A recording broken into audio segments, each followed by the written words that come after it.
Takže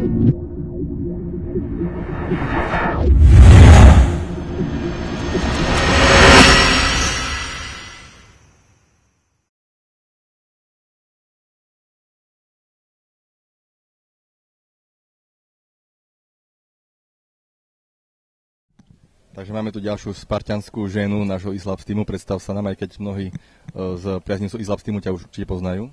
Tak ahoj, menujem sa Kateřina Sajdlová. Aké športovej disciplíne sa venuješ? Venujem sa vlastne fitnessu nad 163 cm. A ako si sa dozvedela o tomto preteku? Tak vlastne víceméně cez portál Islabs, kde vlastne som si prečetla o tom, že co to vlastne je, tak mne to tak nakoplo, že by som mohla to skúsiť. Ešte nám prezrať, aké súťaže vo fitness ťa čakajú najbližšie? Vlastne chystám sa na október na Poprad a potom vlastne moje prioritná súťaž bude v novembri v Dubnici nominačka na svet juniorský. Považuješ aj prípravu na tento pretek ako v rámci nejakej aerobnej činnosti, ako prípravu aj na fitness? Áno, ja som vlastne víceméně kvôli tomu šla sem, že vlastne by mi to ne, že uškodilo v tréninku, ale že by mi to spíš tak pomohlo, že ešte víc trénovať a vlastne chystať sa aj na toto. Upravovala si nejak špeciálne tréning v príprave na Spartan Race?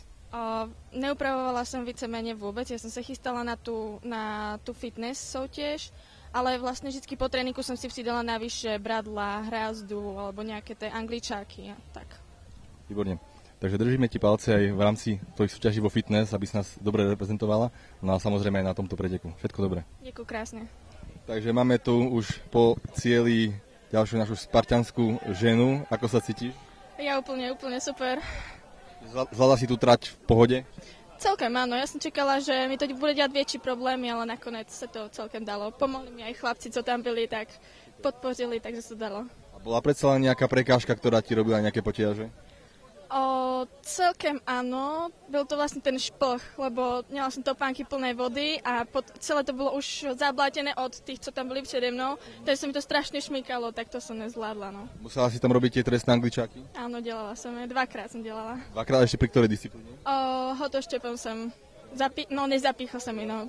Tam bol veľký problém, aj mnohí tam mali problém. Takže zvládla si to celkom slušne, bez zranenia, čo je veľmi podstatné. Plánuješ sa zúčastniť takýchto pretekov aj na budúce, keď bude možnosť? Určite áno. Mne to tak nakoplo, že ja by som šla klidne aj teďka ešte jedno kolečko. Perfektne. Tak sa tešíme a určite sa budeme vidieť. Áno. Ďakujem za rozhovor. Ďakujem.